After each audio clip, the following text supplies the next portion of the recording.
Basic of computer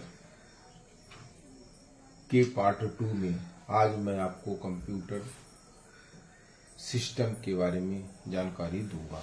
किसके बारे में? Computer system. कंप्यूटर सिस्टम, ठीक है। कंप्यूटर सिस्टम जैसा परिभाषा में आप जानते हैं, एक या एक से अधिक लक्ष्यों को हासिल करने के लिए कार्यरत इकाइयों के समूह को सिस्टम कहा जाता है। किसको कहा जाता है? सिस्टम। एक या एक से अधिक लक्ष्यों को हासिल करने के लिए इकाइयों का समूह सिस्टम कहलाता है। जैसे कंप्यूटर सिस्टम में क्या है, तो कंप्यूटर सिस्टम में लक्ष्यों को, जैसे बताया हमने परिभाषा में आपको कि एक से अधिक लक्ष्यों को, तो जब कंप्यूटर सिस्टम में जब किसी लक्ष्य को हासिल करना है तो इसमें जैसे 3 भाग होते हैं। एक होता है कंप्यूटर हार्डवेयर, ठीक है, हार्डवेयर। दूसरा होता है कंप्यूटर सॉफ्टवेयर।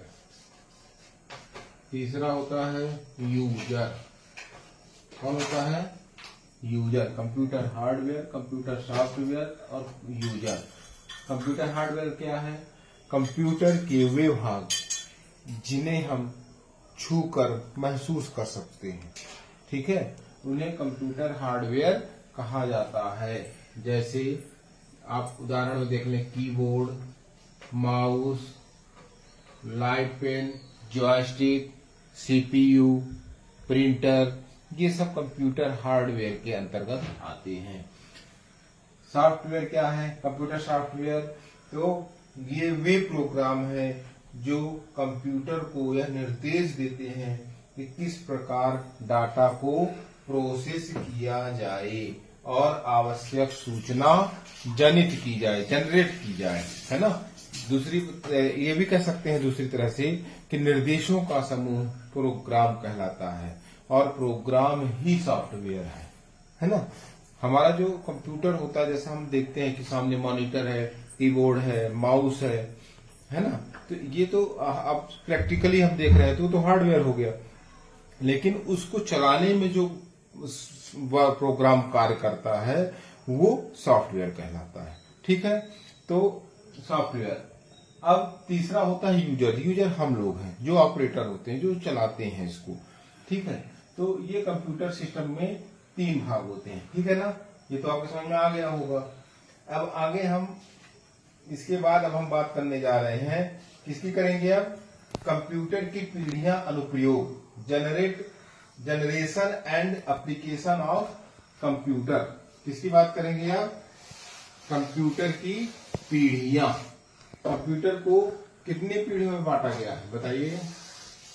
कंप्यूटर को 5 पीढ़ियों में बांटा गया है। कितनी पीढ़ियों में बांटा गया है?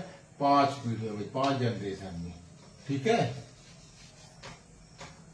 5 जनरेशन। पहली जनरेशन कब से कब तक थी? 1946 से 1900, दिख रहा है ना, 1958 तक ये फर्स्ट जनरेशन थी, ठीक है। दूसरी जनरेशन कब आई?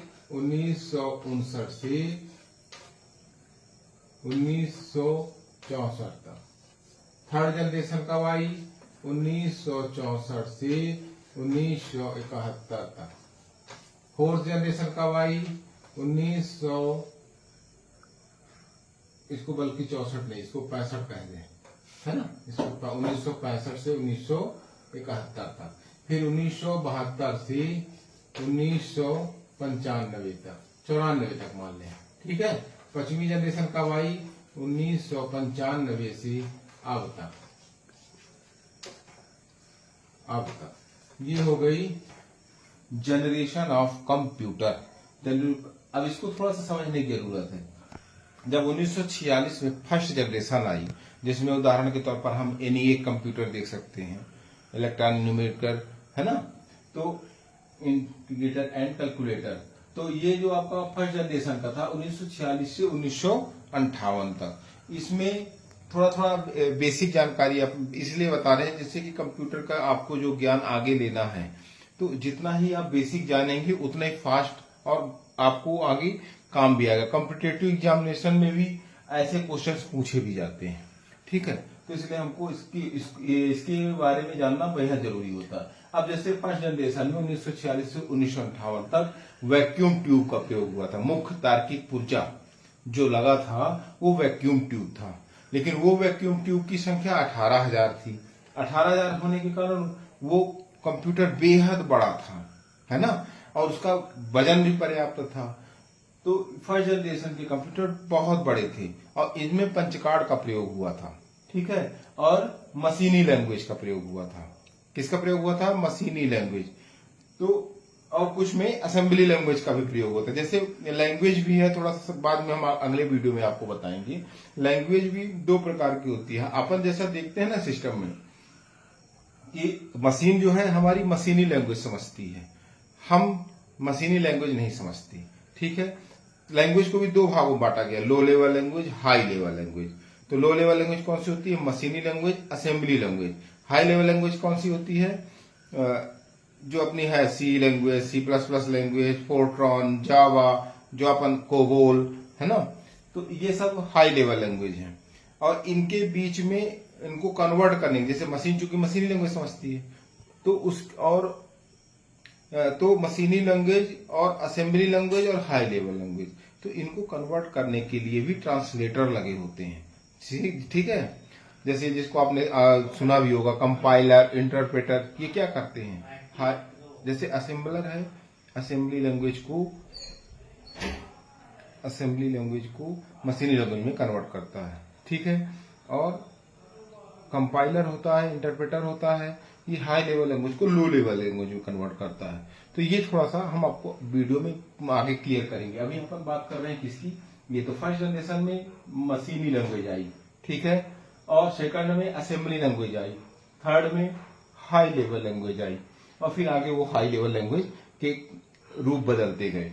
कभी किसी में बेसिक आया, फिर किसी में कोबोल आया, तो किसी में सी लैंग्वेज आई, इस तरह वो अपडेट होता रहा। अब मुख्य तार्किक भाग, इसमें किसका उपयोग हुआ था? वैक्यूम ट्यूब का। किसका हुआ था? वैक्यूम ट्यूब का। तो सेकंड जनरेशन में किसका हुआ? ट्रांजिस्टर का। सेकंड जनरेशन में ट्रांजिस्टर का प्रयोग हुआ था, जिसकी खोज विलियम शोकली नामक वैज्ञानिक ने की थी। किसने किया था? ट्रांजिस्टर की खोज विलियम शोकली नामक वैज्ञानिक ने 1947 में किया था, ठीक है। फिर थर्ड इसमें क्या आया? इंटीग्रेटेड सर्किट चिप आई। चिप कब आई? थर्ड जनरेशन में।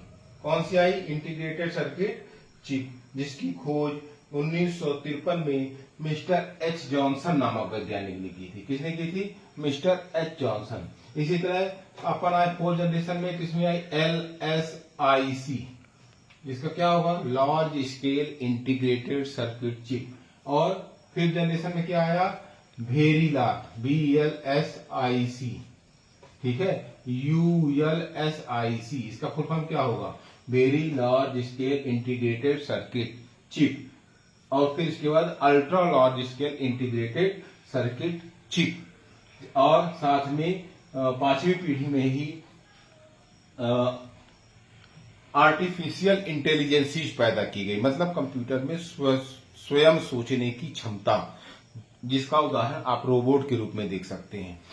जैसे फर्स्ट जनरेशन में बेहद बड़ा कंप्यूटर था, सेकंड में उससे छोटा हुआ।